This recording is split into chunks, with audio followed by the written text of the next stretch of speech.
World War II was a massive proving ground for all sorts of armored vehicles. In any theater of operations, the sky was ablaze with fire of countless tanks and artillery units. During that time, SPGs like the Soviet Su-152 or the German Stug earned their way into the pantheon of military history. And today we're going to talk about the best post-war SPGs available in War Thunder. The French Foch, the Soviet Su-122-54, and other interesting vehicles. Let's start it off with the German Kanon Jagdpanzer IV-5, a tank destroyer built by the engineers of Hanomag and Henschel. This SPG was designed specifically to counter Soviet tanks, and it shows. Its heat rounds pose a serious threat to early MBTs. Furthermore, the vehicle boasts excellent mobility, allowing it to disengage at will, move between positions at breakneck speed, and set ambushes. Then we have two interesting airborne tank destroyers, the Soviet ASU-57 and the French AMX ELC bis. These tiny airborne vehicles encourage careful play. The ASU has so little armor that it can be eliminated by machine gun fire, and the ELC is only slightly better off in this regard. At the same time, both assault guns are equipped with, well, excellent guns. The 57mm cannon of the ASU is very effective at long range, and the heat ammo of the ELC can pierce even the defenses of the Tiger II. Next up is the British Conway. This SPG was based on a Centurion tank. It has decent armor, okay mobility, on par with medium tanks, and a fully rotating turret. It's no slouch in the firepower department either. A well-placed shot from its 120mm cannon can eliminate even a rank 6 MBT. But well-placed is really the key word here. You have to make your shots count, as it takes the gun ages to reload. Before we get to the top three, there's one more vehicle to discuss, and that's the Soviet Su-122-54. Soviet engineers used the chassis of a T-54 as a base to create a vehicle reminiscent of the Su-85 or the Jagdpanther. It has excellent maneuverability, a sturdy casemate superstructure, and a 122mm gun with access to a wide variety of ammo types, from APHE shells to very punchy Heat FS rounds.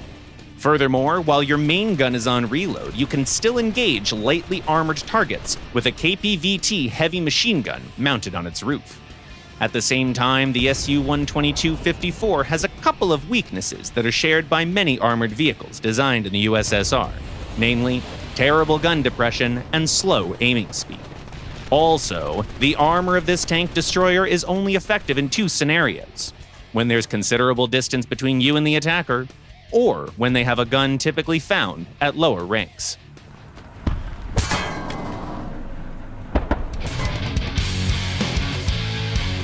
The bronze medal goes to the Cananda Solaran, a French take on the classic TD design.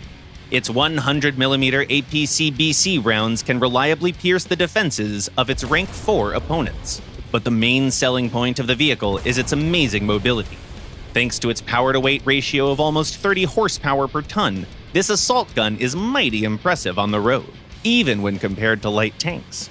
If you're using the Lorraine, it's pretty easy to be the first to get to all the best spots and claim the right of the first shot. Just don't get too cocky. As with many other French armored vehicles, this SPG doesn't have much armor. The silver goes to the Soviet Object 268. As an experiment, Soviet engineers mounted a heavily armored 152mm gun on the hull of the T-10 heavy tank. The result is a monster of a vehicle that can destroy any heavy tank with a single shot without any fear of retaliation. It's mobile, well-armed, and well-armored. All in all, the Object 268 is one of the best, most versatile SPGs among all post-war designs. Our only gripe with it is that it takes more than 15 seconds to reload its gun, which means that you have to pick your targets rather carefully. But that's hardly a problem, all things considered.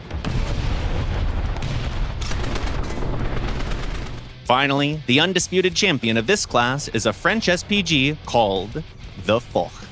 It's fast, and it can take and dish out punishment. Mobility-wise, the vehicle is on par with early MBTs, but that didn't come at the expense of survivability. The frontal armor of the Fok can withstand hits even by early sub-caliber rounds. It is also armored with a 15mm heavy machine gun, which has its own mount and is very effective against lightly armored opponents. Furthermore, the Fok goes really fast in reverse, giving you a lot of tactical flexibility on the battlefield. It does have a few weak spots, and your side armor leaves much to be desired.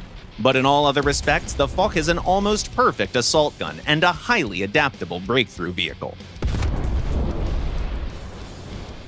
That's not all, though. There are a few other SPGs that we'd like to mention that didn't make it to our list. The 1963 version of the Swedish Pansarvärnskanonewagen M43 can be very effective if you know how to use terrain to your advantage. The British FV4005 is capable of vaporizing enemy vehicles with its extremely powerful shells. The French ARL-44 is a bit of a hybrid between an SPG and a heavy tank, as it has a fully rotating turret and sturdy armor. And finally, there's the Su-100P, a Soviet take on the Waffentrager formula, an excellent gun on a lightly armored chassis. In real life, many post-war SPGs were never accepted into service or used in actual combat. As early as the start of the 1950s, the Korean War proved that warfare had changed once again. As there were new emerging types of armored vehicles that were able to fulfill the same role, the importance of SPGs as primary vehicles for infantry support diminished significantly. They're still waiting for you in War Thunder, though, each of them ready to go into combat and prove their worth. If you give them a chance, share your experiences in the comments below.